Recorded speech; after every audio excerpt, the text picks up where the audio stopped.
Dari iklan pemutih kulit pada tahun 1980 sampai dengan 1990-an, hingga tren operasi plastik hari ini. Tubuh seakan bukan lagi milik kita. Tubuh telah berubah menjadi produk, citra, bahkan alat pemasaran. Di balik senyum influencer dan visual media sosial yang sempurna, ada tekanan yang tidak terlihat. Kita sedang hidup dalam budaya konsumsi yang mengatur bentuk tubuh ideal.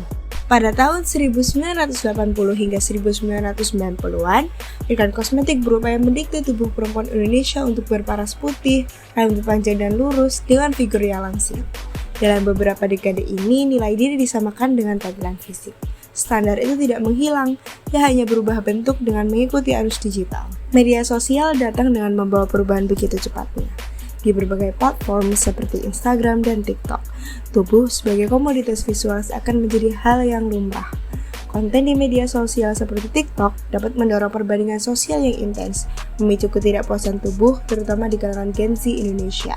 Meskipun sudah banyak yang menyuarakan tentang body positivity dan inclusivity, tetap masih ada celaan atas ketidakpuasan karena tidak memenuhi standar yang ada. Influencer gym, konten skincare, hingga tren glow up juga turut menyuntikkan standar baru, yakni sehat, dengan tubuh ideal yang kurus, cerah, dan glowing.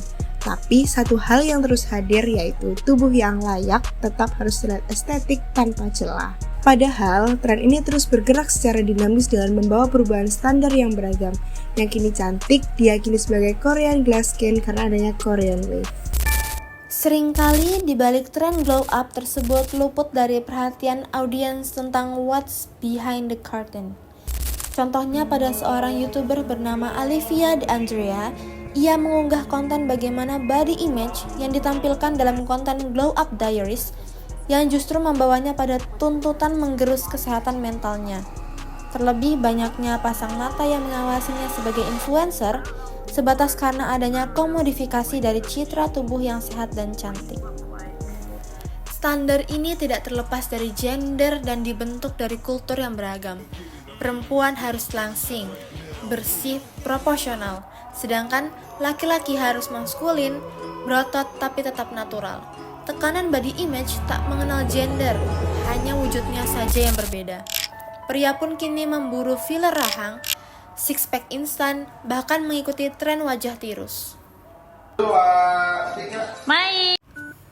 Anak-anak pun tak luput dari standar yang menyesakkan ini.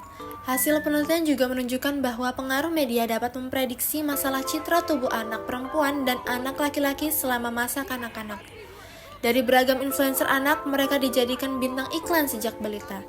Hal ini tentu saja tidak hanya menjadi bentuk komodifikasi anak dengan tubuh lucu mereka yang dijual lewat engagement, tapi mampu membawa efek yang lebih jauh pada anak-anak yang sering terpapar konten cantik dan ganteng di TikTok ini menunjukkan gejala rendahnya harga diri. Selaras dengan Sarah Grogan dalam bukunya, anak-anak berusia 8 tahun bilang kalau mereka takut gemuk dan bercita-cita untuk memiliki norma tubuh yang sama. Tidak berhenti di situ, tren rhinoplasty, filler, dan sedot lemak yang kian marak dilakukan oleh perempuan membawa pernyataan demi kesehatan atau peningkatan kepercayaan diri. Tak jarang juga influencer justru menjadikan tindakan medis sebagai konten, bahkan endorsement. Dari konsultasi, prosedur, hingga hasil akhir, semuanya ditayangkan, dijual, dan kemudian untuk ditiru.